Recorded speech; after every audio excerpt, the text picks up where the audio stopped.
உங்களுக்கு அடையாளப்படுத்த நான் வந்து யாரையும் கண்டுபிடிச்சி உங்களுக்கு நான் தான் வாழ்க்கை கொடுத்தேன், இவங்களை நான் தான் ரெடி பண்ணேன், அந்த மாதிரிலாம் நான் சொல்ல மாட்டேன்.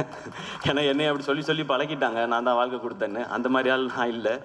பாலாசக்திவேல் சார், உங்களுக்கு ஒரு ஸ்பெஷல் தேங்க்ஸ். ஏன்னா முருகதாஸ் சார் அன்னைக்கு சொன்னார், சார் நீங்கள் படம் பார்த்துட்டு போய் டியர் சார்ஸ்ன்னு போட்டு டைரக்டர்ஸ் குரூப்பில் இந்த படத்தை கண்டிப்பாக பாருங்கன்னு சொல்லி அவங்க வந்து மெசேஜ் போட்டாங்க. அண்ட் லிங்குசாமி சார் படம் பார்த்துட்டு ஒரு பைட் கொடுத்துட்டு அடுத்த நாள் காலையில் எழுந்திரிச்சு ஒரு 5 minutes வீடியோ கொடுத்துட்டு இங்கே வந்து படத்தை பற்றி பேசுகிறாங்க. Thank you sir. அண்ட் மணி சாருக்கு வந்து இவங்க வாய்ஸ் நோட் போட்டிருக்காங்க. மணிரத்னம் சாருக்கு, சாரி நான் மணி சார்ன்னு சொல்லிட்டேன், தப்பாக நினச்சிக்காதீங்க. மணிரத்னம் சாருக்கு வந்து வாய்ஸ் நோட் போட்டிருக்காங்க, நான் ஒரு படம் பார்த்தேன் சார்ன்னு சொல்லி, சாரும் நான் பார்க்குறேன்னு சொல்லி. ஸோ இவ்வளோ ஓன் பண்ணி பண்ணுறாங்க. வெற்றி சாரும் அந்த மாதிரி எங்கே பார்த்தாலுமே வினோத் முக்கியமான டேரக்டர், கொட்டுக்காளி படம் வரப்போகுதுன்னு சொல்கிறாங்க.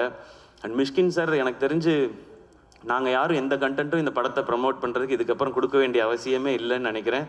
10 எபிசோடு யூடியூப்பில் போடலாம், முடிஞ்சால் நெட்ஃப்ளிக்ஸ்லேயோ அமேசான்லேயோ ஒரு சீசனாகவே ரிலீஸ் பண்ணலாம். மிஷ்கின் சாரும் கொட்டுக்காளி ஆடியோ லான்ச்சுன்ற பேரில் எனக்கு தெரிஞ்சு அது கொட்டுக்காளியை விட அதிக OTT ரைட்ஸ் போகிறதுக்கு வாய்ப்பு நிறையா இருக்குது. அவ்வளோ கண்டென்ட் ஏன் அவங்களுக்கு இதில் எதுவுமே பெனிஃபிட் இல்லையே, ஆனால் அதுதான் அவங்க சினிமா மேலே வச்சுருக்க காதல். இதுக்கு எவ்வளோ நன்றி சொன்னாலும் பத்தாது. எனக்கு ரொம்ப சந்தோஷம், இந்த சினிமாவில் இயக்குனர்கள் ஆவது இவ்வளோ ஒற்றுமையாக இருக்காங்களேன்னு நினைக்கும் போது எனக்கு ரொம்ப சந்தோஷமாக இருக்குது. அது இருக்கட்டும், ஏன்னா இயக்குனர்கள் நீங்கள் ஒற்றுமையாக இருந்து வித்தியாசமான படைப்புகளை கொடுத்தா தான் நாங்கள் ஹீரோஸோ ஸ்டார்ஸோ எல்லாமே. உங்கள்கிட்ட இருந்து கிடைக்க சந்தோஷம். And Ravikumar weather, thank you. இதை நீங்கள் வந்து இன்னும் மக்கள்கிட்ட கொண்டு போய் சேர்க்குற விதமாக ஒலிம்பிக்கோட கம்பேர் பண்ணி சொன்னீங்க, தேங்க்யூ உங்களுக்கு. அண்ட் பத்திரிகையாளர்கள், நிச்சயமாக உங்களுக்கு இந்த படம் பிடிக்கும்ன்ற நம்பிக்கை இருக்குது. இந்த படம் வசூல் செய்கிறது விட ரொம்ப ரொம்ப முக்கியம் வினோத் இந்த படத்தின் மூலமாக அடுத்த கட்டத்துக்கு நகர்றது. ஏன்னா நான் பார்க்குறது வினோத் தமிழ் சினிமாவோட ஒரு ப்ரைடு.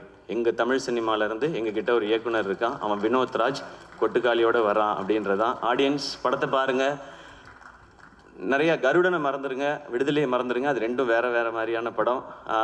இது வித்தியாசமான ஒரு அனுபவத்தை நிச்சயம். இந்த வித்தியாசமான வார்த்தையை ரொம்ப நானே நிறையா பயன்படுத்திட்டேன் என்னுடைய படங்கள்லேயே. இது ஒரு வித்தியாசமான படம் அப்படிலாம். இது எந்த வித்தியாசமானதுன்னா இது ஒரு புது எக்ஸ்பீரியன்ஸ், அதான் சொல்ல தெரியுது. நம்ம இது வரைக்கும் போகாத ஏதாவது ஒரு தீம் பார்க்குக்கு போனோம், அது எப்படி இருக்குன்னே தெரியாமல் நம்ம போனோன்னா அது ஒரு அனுபவம் கொடுக்கும் இல்லையா, அந்த மாதிரியான அனுபவத்தை இது கொடுக்கும்னு நான் நம்புகிறேன். இதுக்குள்ளே எல்லாமே பேசியிருக்காரு வினோத், எல்லா வகையான அரசியலும் பேசியிருக்காரு. ஆனால் எதையும் கருத்தாக திணிக்காமல் கதையோட்டத்தில் கேரக்டர்ஸோட இயல்பிலேயே சொல்லியிருக்காரு. இந்த படத்தை நீங்கள் சப்போர்ட் பண்ணிங்கன்னா நிச்சயம் கொட்டுக்காளி மாதிரி இன்னும் SK ப்ரொடக்ஷன்ஸ்லேருந்து நிறைய படைப்புகள் வரும். நிறைய இயக்குனரை உங்களுக்கு அடையாளப்படுத்த நான் வந்து யாரையும் கண்டுபிடிச்சி உங்களுக்கு நான் தான் வாழ்க்கை கொடுத்தேன், இவங்களை நான் தான் ரெடி பண்ணேன், அந்த மாதிரிலாம் நான் சொல்ல மாட்டேன். ஏன்னா என்னை அப்படி சொல்லி சொல்லி பழகிட்டாங்க, நான் தான் வாழ்க்கை கொடுத்தேன்னு. அந்த மாதிரி ஆள் நான் இல்லை. எனக்கு இது ஒரு சின்ன ஒரு இன்ட்ரடியூஸ் பண்ணுவோம்ல, இங்கே பாருங்கள் இவங்க தான் என் ஃப்ரெண்ட் அப்படின்னு சொல்லி சொல்லுவோம்ல, அந்த மாதிரி வேலைகளை அதுவும் நீங்கள் கொடுத்த இந்த ஆக்டர்ன்ற இந்த பொசிஷன்லேருந்து இதை கரெக்டாக யூஸ் பண்ணி பண்ணணும்னு நினைக்கிறேன். இது வெற்றி அடைந்தால் இந்த மாதிரி முயற்சிகள் இன்னும் தொடரும். மீண்டும் மறுமுறை எல்லாருக்கும் நன்றி and love you all. And உங்களுக்கு தேங்க்யூ, நீங்கள் தொகுத்து வழங்கினதுக்கு. அண்ட் உங்களோட ஷோஸ் எல்லாமே சூப்பராக இருக்குது. அண்ட் எல்லாருமே அதை பற்றி பேசிகிட்டு இருந்தோம். இப்போது கங்க்ராச்சுலேஷன்ஸுங்க. Thank you so much.